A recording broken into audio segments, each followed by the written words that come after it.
Hello friends, সবাই কেমন আছেন? আশা করি ভালোই আছেন। দোয়া করি সবাই সুস্থ থাকেন, ভালো থাকেন এবং সবাই ভালোভাবে সব কাজ করেন, সবার সকল সমস্যা দূর হয়ে যাক, এটাই দোয়া করি। আজ আমি আপনাদের সামনে কিছু সবজি নিয়ে এসেছি। এই সবজিগুলি দিয়ে নুডলস রান্না করব বাচ্চাদের জন্য। এই নুডলসটি কীভাবে রান্না করব জাস্ট আপনাদের আমি সেটি দেখাচ্ছি। 4টি নুডলস নিয়ে নিলাম, সাথে গাজর কুচি, মরিচ, টমেটো এবং পুদিনা পাতা আমার গাছেরই, আলু এবং পেঁয়াজ। এগুলির সাথে আছে 2 রকমের ক্যাপসিকাম, লাল ক্যাপসিকাম এবং সবুজ ক্যাপসিকাম। আমি একটু তেল দিয়ে সকল সবজিগুলিকে মরিচ দিয়ে পেঁয়াজ দিয়ে ভেজে নিচ্ছি। অনেকে সিদ্ধ করে খেতে খুব পছন্দ করে, সিদ্ধ করে দেওয়া যায়, কোনো সমস্যা নেই। তবে আমার কাছে ভালো লাগে একটু তেল দিয়ে ভেজে নেওয়া। আমি অবশ্য বেশি একটা তেল দিই না, কারণ তেল অতটা খেতে পছন্দ করি না। অল্প তেলের উপরেই তৈরি করি। কাঁচামরিচটা একটু ফেলে দিই, শুকনো মরিচ দিই না, শুকনো মরিচটা খেতে অত একটা প্রিফার করি না, কাঁচামরিচটাই প্রিফার করি। কিছু 2টো ডিম ভেজে দিয়ে দিলাম এবং সাথে পুদিনা পাতা আর পেঁয়াজ কুচি, এগুলিকে দিয়ে আবার ভাজা ভাজা করছি।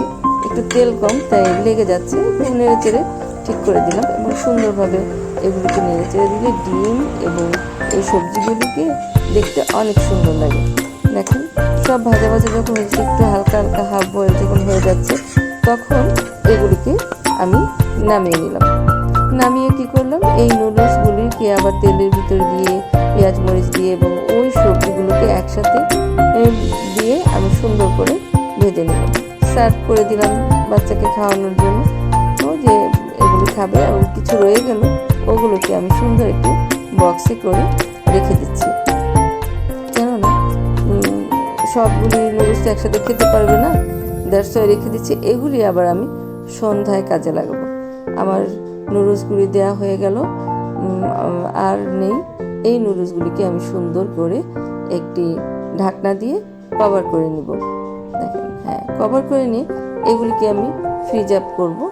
আর যতটুকু খাওয়ার জন্য ততটুকু রেখে দিলাম, আর এগুলোকে রেখে দিলাম ফ্রিজে, যাতে সুন্দর থাকে এবং সতেজ থাকে, যাতে নষ্ট না হয়, এই জন্য ফ্রিজে রেখে দিলাম।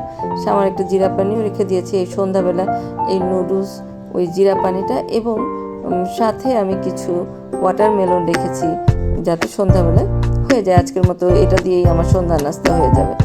এখন আমি এই ওয়াটারমেলনগুলোকে কীভাবে রেখেছি সেটা দেখাচ্ছি। দেখেন, এগুলোকে প্লাস্টিকে মুড়ে তারপর রেখে দিয়েছি, কারণ এটা কাল রেখেছি, গতকাল রেখেছি, আজকে পর্যন্ত তো আসলে ভালো থাকবে না যদি প্লাস্টিকে না মুড়ি। আপনাদের আমি এই টিপসটি দিয়ে দিলাম, আপনার ইচ্ছা করলে এভাবে ওয়াটারমেলন রাখতে পারেন।